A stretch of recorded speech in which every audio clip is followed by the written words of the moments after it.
नमस्ते, प्रणाम दोस्तों। मैं वैष्णवी, मैं पूजा लोकगीत। सभी का स्वागत, वंदन, अभिनंदन है गाने के सफ़र लोकगीत चैनल के।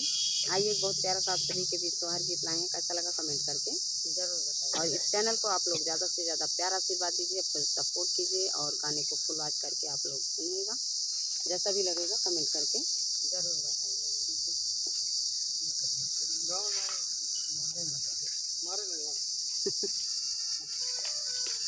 रामे जी सोमई फूला से जिया तो सीता जी जागामई तो सीता जी जागामई हो। रामे जी सोमई फूला से जिया तो सीता जी जागामई तो सीता जी जागामई हो। स्वामी भैया के भाई ले लाल नमा नहीं हरवा हम जाबई नहीं हरवा हम जाबई हो।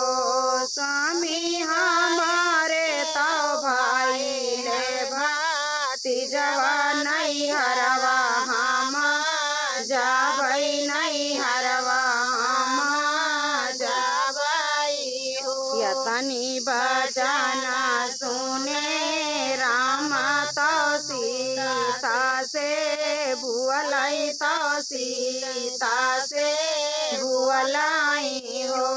दाना जब तुम जाबू नाई हरवा रहबा हम कैसे रहबा हम कैसे नी हो।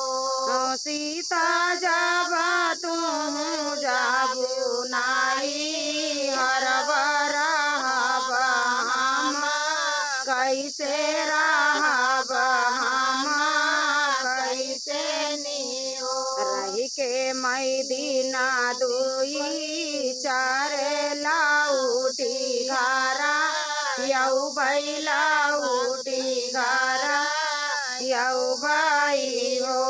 सीता रखे दे सिरावा पई हाथ का सामा हमारी खाओ का सामा हमारी खाओ हो।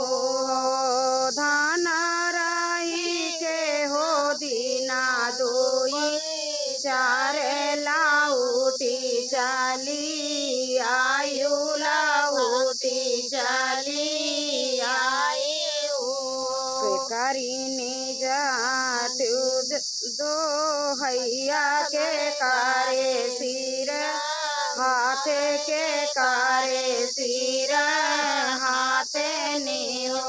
रनिया के कारे न छुआ थाई बांगलवा नहीं हर तुम्ही जाबू नहीं हर तुम्ही जाबी हो। धाना के कारे न छुआ थाई गुलाब नहीं हरवा तुम्ही रहबू ताई दीना रहबी हो। मैया मोरी राही आला खत होई है बेटी मोरी आवत होई है बेटी मोरी आवत होई है ओ।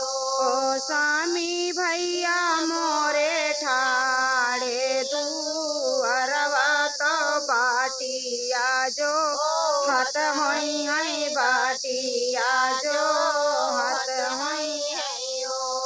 स्वामी भैया मोरे ठाड़े दू अरवा तो राही आला खत होई है बहिनी मोरी आवत होई है बहिनी मोरी आवत होई है ओ।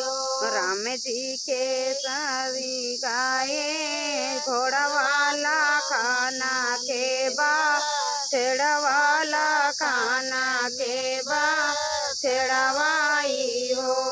बहिनी सीता जी के साजा गई पा लकिया तीना हूँ जाने चाले तीना हूँ जाने जालनी हो बहिनी सीता जी के साजी गाए हे डोलिया जाना का पूरा पहुँचाई जाना का पूरा पहुँचाई हो।